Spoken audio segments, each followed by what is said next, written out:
Salam dəyərli şagirdlər, hər vaxtınız xeyir. 18-ci sualda verilib ki, oturacaqları 9 sm və 16 sm olan düzbucaqlı trapesiyanın diaqonalları perpendikulyardır.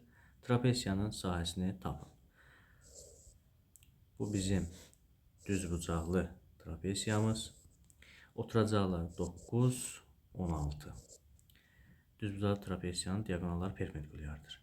Deməli, əgər düzbucaqlı trapesiyada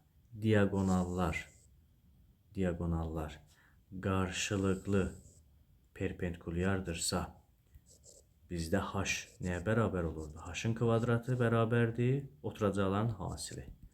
Buradan h kvadrat olur 144, 144. Buradan h olur 12. Deməli, hündürlük 12-dir. Bəs sahəni necə hesablayırdıq? Sahə bərabərdir oturacaqların cəmi bölünsün yarısı vurulsun h. Yəni s bərabərdir 9 plus 16 bölü 2 vur 12. Buradan sahə nəyə bərabər olur?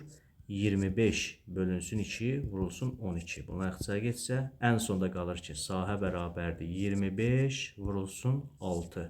Buradan da sahə eləyəcək neçə? 150.